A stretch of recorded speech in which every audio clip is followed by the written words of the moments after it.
છોટાઉદેપુરના નસવાડી તાલુકાના ધામસિયાથી બોડેલીના જબુ ગામ સુધી અંદાજે રૂપિયા 1300 કરોડના ખર્ચે નેશનલ હાઈવે 56ને ફોરલેન બનાવવાની કામગીરી ચાલી રહી છે। જોકે નિર્માણાધીન સ્ટ્રક્ચર અને નાના પુલો પાસે પૂરતી સુરક્ષા વ્યવસ્થાના અભાવને લઈને સવાલો ઉઠ્યા છે। અનેક સ્થળોએ જરૂરી સાઇનબોર્ડ, ચેતવણીના બોર્ડ અને બેરિકેડિંગનો અભાવ જોવા મળ્યો હોવાનો આક્ષેપ છે, જેથી નેશનલ હાઈવે વિભાગ દ્વારા તાત્કાલિક સ્થળ તપાસ કરી સાઇનબોર્ડ, રિફ્લેક્ટર, લાઇટિંગ અને બેરિકેડિંગની વ્યવસ્થા કરવામાં આવે તેવી માંગ ઉઠી છે।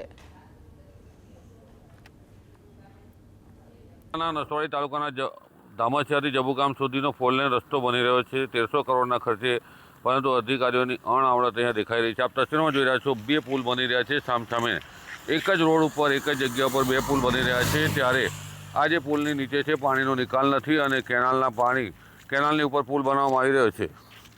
હાલ તો અહીંયા કોઈ પડે અને ડૂબી જાય તેવી સ્થિતિ છે। કોઈ વાહન ચાલક સ્ટીયરિંગ પરનો કાબુ ગુમાવે, ખાડામાં ખાબકે તો મુશ્કેલી સર્જાય એવી સ્થિતિ છે। અહીંયા વાહન ચાલકોને જાણકારી માટે કોઈ બોર્ડ મારવામાં નથી આવેલું અને વાહન ચાલક જ્યારે સ્ટીયરિંગ પરનો કાબુ ગુમાવે ને કોઈ નુકસાન થાય તો કોની જવાબદારી?